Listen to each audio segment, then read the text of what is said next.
السلام علیکم ورحمۃ اللہ وبرکاتہ۔ امید کرتا ہوں تمام ناظرین خیریت سے ہوں گے۔ آج ہم بیان کریں گے کہ اللہ تعالیٰ نے سورہ زمر میں کون کون سے احکامات نازل کیے ہیں۔ سورہ زمر یہ 23ویں پارے میں موجود ہے۔ یہ مکی صورت ہے اور اس کی آیات کی تعداد 75 اور رکوع کی تعداد 8 ہے۔ الزمر کے معنی جماعتیں اور گروہ ہیں۔ سورت کے آخری رکوع میں جنت اور جہنم کے لیے لوگوں کی جماعتوں کی روانگی کا ذکر ہے، اس لیے الزمر کے نام سے موسوم ہے۔ اس کے علاوہ اس سورت میں اخلاص فی العبادت پر زور دیا گیا ہے۔ انعام الہی کے حصول کے لیے ضروری ہے کہ بندہ کا سر اس کی بارگاہ میں جھکا رہے، اخلاص کے ساتھ اس کی عبادت کی جائے۔ انسان کی پیدائش کے مختلف حالتیں، یہ آیت نمبر 1 سے 9 تک بیان کیا گیا۔ اللہ عزیز و حکیم نے یہ کتاب ایک قول فیصل کی حیثیت سے اتاری ہے۔ لازم ہے کہ لوگ خالص اللہ واحد کی عبادت کریں۔ جو لوگ دوسرے معبودوں کو خدا کے قرب کا ذریعہ بنائے بیٹھے ہیں، اللہ ان کے درمیان قیامت کو فیصلہ فرمائے گا۔ جھوٹے اور ناشکر ہدایت نہ پائیں گے۔ اللہ تعالیٰ اپنی مخلوق میں سے اولاد بنانے سے بالکل پاک ہے۔ ساری کائنات پر اس کا اختیار ہے۔ یہ نظام اللہ تعالیٰ نے انتہائی حکمت سے قائم کیا ہے۔ رات اور دن کا آنا جانا، سورج اور چاند کی گردش اسی کے حکم سے ہے۔ اسی نے انسان کو اور حیوانات کو پیدا کیا اور اسی نے تمہاری ضروریات کا انتظام فرمایا۔ اسی نے ماؤں کے پیٹوں میں 3 تاریک پیٹ رحم جھلی پردوں کے اندر انسان کی پرورش فرمائی۔ وہ کسی کی بندگی اور شکر گزاری کا محتاج نہیں، بلکہ لوگ ہی اس کے محتاج ہیں۔ سب کو اسی کے پاس جانا ہے، کوئی کسی کا بوجھ نہ اٹھائے گا۔ مشرکوں پر کوئی مصیبت آئے تو رب کو پکارتے ہیں، مصیبت دور ہو تو رب کو اس طرح بولتے ہیں گویا کبھی کوئی واسطہ ہی نہیں تھا۔ دوسری طرف وہ نیکوکار ہیں جو رات کی تنہائی میں کھڑے رہتے ہیں اور سجدے کرتے ہیں، آخرت سے ڈرتے ہیں اور اپنی رب کی رحمت کے امیدوار ہیں۔ علم رکھنے والے اور جاہل کبھی ایک جیسے نہیں ہو سکتے۔ عبادت میں اخلاص، یہ آیت نمبر 10 سے 21 تک بیان کیا گیا۔ آپ میرے ان بندوں کو بتلا دیں جو ایمان لائے، جنہوں نے پرہیزگاری اختیار کی اور نیک عمل کیے، کہ ان کے لیے اس دنیا میں بھی بھلائی ہے، اللہ کی زمین وسیع ہے۔ ان صابر بندوں کو بے حساب رزق دیا جائے گا۔ آپ اعلان کر دیں کہ میں تو خالص اپنے رب کی عبادت کروں گا، مجھے حکم دیا گیا کہ میں اول مسلم بنوں۔ مشرکوں نے بہت گھاٹے کا سودا کیا ہے اور اپنا سب کچھ ڈبو دیا ہے۔ خوشخبری کے مستحق ہیں اللہ کی طرف رجوع کرنے والے اور حکم سن کر فوراً اس کی تعمیل کرنے والے۔ ان کے لیے جنت میں بہتر آرام گاہیں تیار ہیں۔ مشرک یہ نہ بھولیں کہ دنیاوی زندگی بالکل عارضی ہے۔ اس کے غرور میں خدا کی بات جھٹلانا عقل مندی کی بات نہیں۔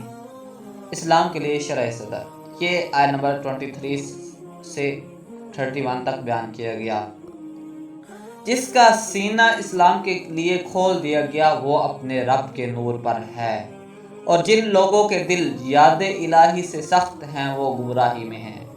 قرآن کریم کی صفات کا تذکرہ کے بہترین کلام ہے، کتابی شکل میں ہے، ملتی جلتی آیات ہیں، بار بار دہرائی جاتی ہیں۔ اسے سن کر خوف خدا رکھنے والوں کے رونگٹے کھڑے ہو جاتے ہیں اور ان کے دل یاد الہی کی طرف مائل ہو جاتے ہیں۔ مشرک و مومن کا فرق واضح کرنے کی بہترین مثال ایک شخص غلام ہو اور اس کے کئی آقا ہو۔ وہ آقا آپس میں ہر بر سر پیکار رہتے ہیں، چنانچہ ایک آقا کچھ حکم دیتا، دوسرا اس کے برعکس حکم دیتا، اس بیچارے غلام کی جان تو عذاب میں مبتلا ہو جائے گی۔ اور دوسرا ایک ہی شخص کا غلام ہو، جس طرح یہ دونوں برابر نہیں ہو سکتے، اسی طرح مشرک و مومن بھی برابر نہیں ہو سکتے۔ ان تمام باتوں کی حقانیت کا مشاہدہ کرنے کے لیے سب کو مرنا ہے، پھر قیامت کے دن تم اپنے رب کے حضور تمام صورتحال بیان کر کے فیصلہ کر لو گے۔ جھوٹے اور سچے لوگ، یہ آیت نمبر 32 سے 41 تک بیان کیا گیا۔ اس سے بڑا ظالم کون ہے جو اللہ پر جھوٹ بولے اور سچی بات اس کے پاس لائے تو اسے جھٹلا دے۔ جو سچی بات لے کر آئے اور جس نے اس کی تصدیق کی وہی متقی ہے۔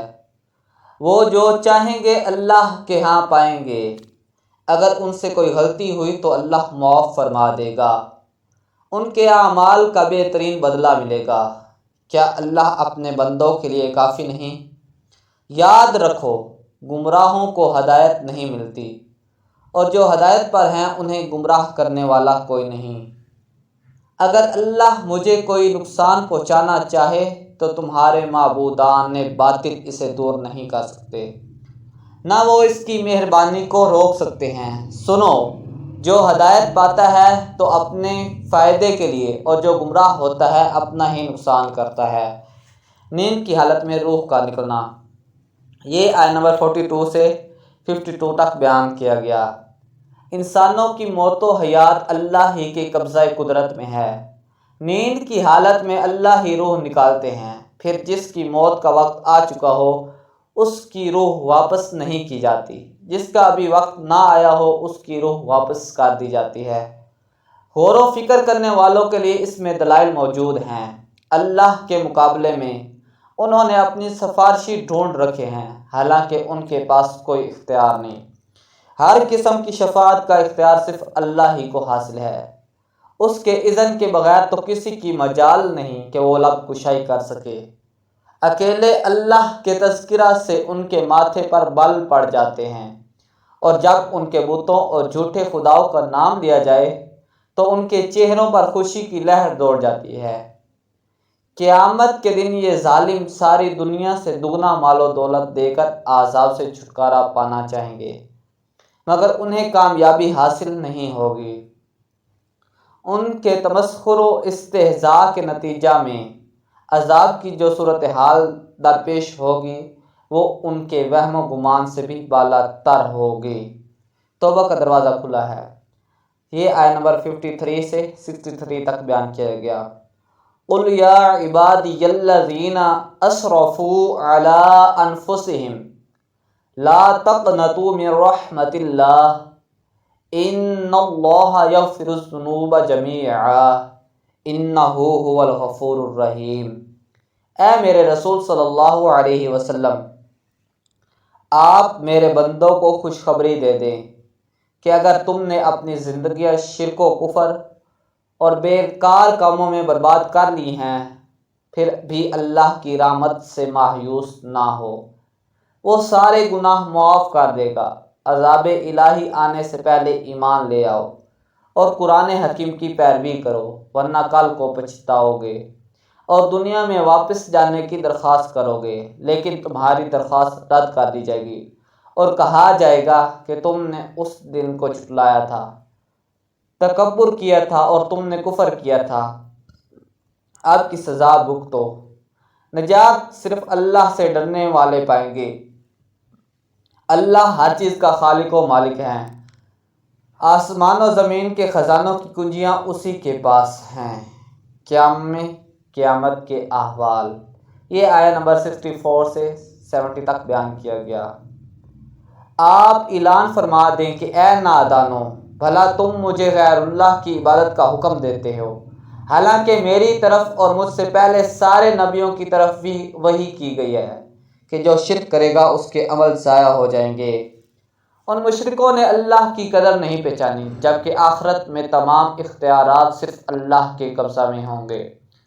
جب سور پھونکا جائے گا تو سب اٹھ کھڑے ہوں گے، زمین خدا کے نور سے چمک اٹھے گی، اعمال ناموں کا دفتر کھول دیا جائے گا، نبیوں اور گواہوں کی طلبی ہوگی اور لوگوں کے درمیان انصاف سے فیصلہ کیا جائے گا۔ جنتی اور جہنمی لوگ، یہ آیت نمبر 71 سے 75 تک بیان کیا گیا۔ کافروں کی ٹولیاں بنا کر انہیں جہنم کی طرف دھکیلا جائے گا، اور دروغہ جہنم ان سے پوچھے گا کہ ہمارے رسولوں نے قرآن سنا کر تمہیں قیامت کے دن سے نہیں ڈرایا تھا؟ وہ تسلیم کریں گے، لیکن کافروں کے لیے اللہ کے عذاب کا فیصلہ ہو چکا ہے، اور متکبرین جہنم کے بدترین ٹھکانہ میں ہمیشہ ہمیشہ کے لیے داخل کر دیے جائیں گے۔ متقیوں کی جماعتیں بنا کر انہیں جنت کی طرف روانہ کیا جائے گا۔ ان کے استقبال میں جنت کے دروازے کھلے ہوئے ہوں گے، انہیں سلامی پیش کی جائے گی اور ہمیشہ ہمیشہ کے لیے جنت میں داخل کر دیے جائیں گے، اور اپنے اعمال پر اتارنے کی بجائے اللہ کی تعریف میں رطب اللسان ہو رہے ہوں گے۔ تمام فرشتوں کو دیکھیں گے کہ وہ عرش کے چاروں طرف اللہ کی تسبیح و تحمید میں مصروف ہیں۔ عدل و انصاف کے مطابق فیصلہ ہو چکا ہوگا، اور اعلان کر دیا جائے گا کہ تمام خوبیوں اور صفات کے مالک اللہ رب العالمین ہی ہیں۔